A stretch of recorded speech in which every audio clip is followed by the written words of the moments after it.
noite, queridos amigos, boa noite, irmãos. E mais uma oportunidade que a misericórdia divina nos concede de trocarmos entre nós sentimentos, vibrações amorosas, preparando-nos para receber a mensagem da noite e agradecidos a Deus, nosso Pai, envolvidos nestas vibrações amorosas, nós abrimos o nosso coração para Emmanuel, que nos traz a mensagem, a crítica em nós, que está contida no livro Coragem, da autoria de Francisco Cândido Xavier. Como é que normalmente nós reagimos às críticas que nos são feitas? Seja no trabalho, na seara espírita, seja pessoalmente, no nosso lar, onde estamos. Muitas e muitas vezes nós reagimos automaticamente, impulsivamente. E isso tantas vezes nos tira do eixo, do centro de nós mesmos, prejudicando-nos a nós e aquilo que realizamos. Mas nós podemos aprender a lidar com a crítica, a termos um olhar maior sobre ela. É isso que Emmanuel vem ao nosso socorro, com o propósito que nós aprendamos a desenvolver um pensamento equilibrado, superando a impulsividade e a automaticidade das nossas reações, dedicando alguns momentos para refletir quando recebemos uma crítica, para depois tomarmos uma decisão. E esta página, Emmanuel começa colocando quando nós temos um trabalho no campo do bem, em benefício dos outros, e recebemos críticas, que podem ser positivas, logicamente, mas que nós, seja o que for, não paremos o nosso trabalho. Continuemos no nosso propósito e guardemos a nossa consciência tranquila, seguindo adiante. Isso não tira nós, naturalmente, refletirmos no que foi nos oferecido. E isso me lembra a Madre Teresa de Calcutá, quando ela curava as feridas de um leproso que se aproxima, um jovem americano, e no aspecto, é um comentário, mas é um comentário crítico, não é? Que o que ela está fazendo, ele não faria nem por $1 milhão. E ela diz a ele, eu também não faria, não lavaria, daria banho no leproso, nem por $1 milhão.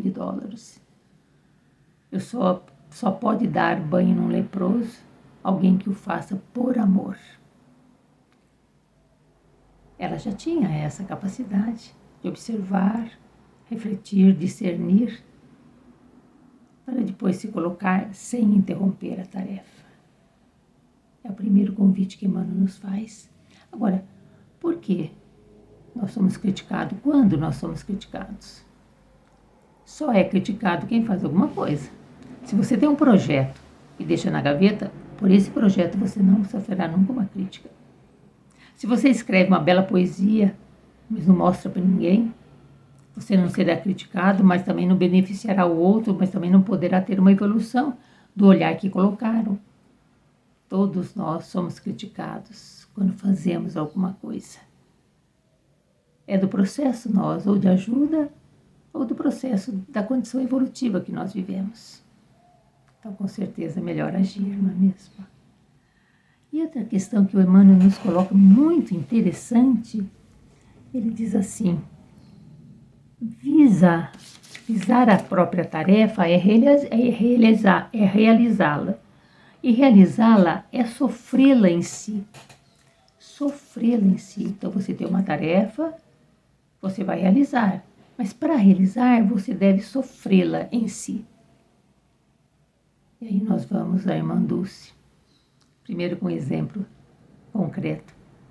Irmã Dulce, lá na Bahia, estava sempre na sua obra dedicada. Um dia chega Divaldo e fala, irmã, por que você está sentada nessa cadeira dura, desconfortável? Vamos providenciar para você uma cadeira mais adequada, que você possa ficar numa situação mais confortável. Ela falou, não faz isso não. Por eu estar nessa cadeira, as pessoas que vêm sempre querem me ajudar no conforto. E olha aquela sala de enfermaria, ela está cheia de camas para os meus necessitados. E eu vou continuar sentada aqui. Isso é sofrer, isto é, eu me entrego àquela tarefa que eu considero importante. Eu vou sofrer porque vai ter um custo. Às vezes eu faço e eu percebo que naquele momento aquela ação não é mais necessária, não está bem. Eu vou mudar. Às vezes eu vou receber alguma observação que não vai me ser agradável, que vai me frustrar, mas eu vou persistir para alcançar o meu objetivo. Então, toda a tarefa que nós recebemos, há que sofrê-la em si, isto é, há que ter paciência na sua construção. E também, Emmanuel vai nos dizer que nós vamos ter adversários, aqueles que vão trazer críticas positivas, aqueles que vão trazer questões negativas, que vão mexer conosco, mas o importante é que nós não nos percamos e lembremos que cada um tem uma visão, cada um está vinculado a um determinado propósito, e o nosso qual é? Aí eu vou a Pedro, há 2000 anos, Pedro, que era, vamos dizer, o coordenador, a figura maior entre os discípulos, ele recebe uma situação bastante espinhosa. Os judeus cristãos não admitiam que o evangelho pudesse ser levado para pessoas que não fossem circuncidadas, como era costume, era lei. E Paulo, que era o apóstolo dos gentios, achava simplesmente um absurdo pedir que um povo que é livre seja barrado por uma coisa que é lei, que é costume, uma lei religiosa em outro país. Isso é desrespeitar. E Pedro foi colocado exatamente no meio. Críticas de quem trazia que a circuncisão era obrigatória para todos. Críticas que quem dizia que os gentios eram livres, não deviam. Ele então busca Jesus. Naquele momento o cristianismo poderia ter se partido. Ele busca Jesus, lembrando de todas as atitudes fraternas de Jesus, para quem era judeu, para quem não era judeu, para quem era bendido, para quem era da lei, não havia distinção. Então ele deixa claro que os que não são judeus não precisavam seguir essa norma religiosa que era exclusivamente dos judeus. Lógico, sempre tem uma reaçãozinha ou outra, mas isso se diluiu, o trabalho cristão se fortaleceu e todos saíram para a sua grande tarefa. E o cristianismo chega até nós pela atitude de Pedro, que soube observar, refletir, discernir e não perder o foco do seu objetivo maior, respeitando cada coração que tinha suas razões naquele momento. Então, quando nós assumimos uma tarefa, nós assumimos com todos os seus, com tudo aquilo que vem com ela, com a evolução, mas também nós temos a alegria de estar presente nessa tarefa, de usufruir o fruto, o benefício em relação ao próximo que ela vem. Porque uns queriam que o Pedro pensasse de uma maneira, outros que ele pensasse de outra, outros ainda que ele tomasse outro comportamento. Mas acontece que Pedro tinha os olhos no seu propósito. Tantas vezes é assim que vão querer que a gente haja de uma maneira, seja outra pessoa, comporte de uma maneira de acordo com a visão dos outros.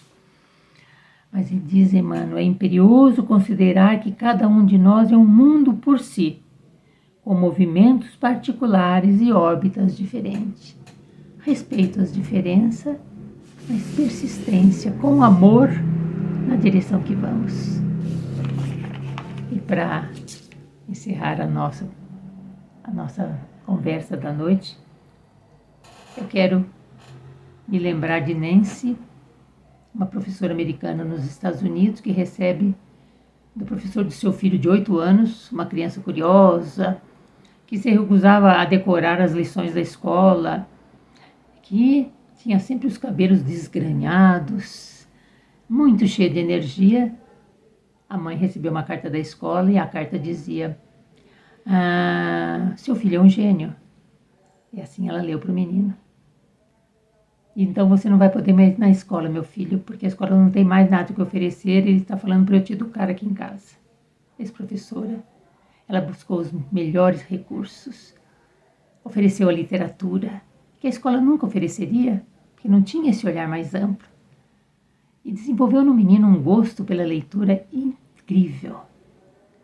E assim esse menino se desenvolveu, e todos nós sabemos que se trata de Thomas Alva Edison, o criador da lâmpada elétrica, entre muitos e muitos eventos, que teve uma dedicação, que viveu a cada momento recebendo crítica, mas persistindo para onde ele desejava ir. E no momento da sua vida ele volta para casa da sua mãe e encontra na correspondência a carta do professor. Ele então leu: seu menino é pouco inteligente, não tem condições de ficar aqui na escola, não o mande mais.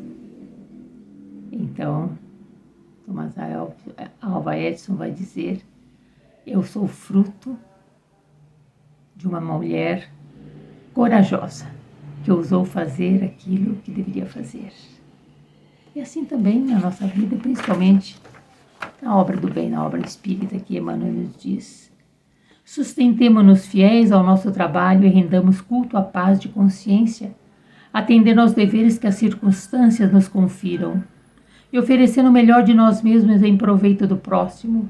Estejamos tranquilos, porque tanto nós quanto os outros somos o que somos, com a obrigação de melhorar-nos, a fim de que cada um possa servir sempre mais, construindo a felicidade com aquilo que é e com aquilo que tem.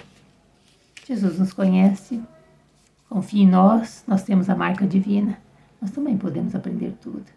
E Emmanuel nos auxilia a aprender a lidar, a trabalhar com a crítica, que pode ser grande auxiliar, mas sem perdermos a nossa direção ao Pai. Queridos amigos, meu abraço carinhoso e até a próxima.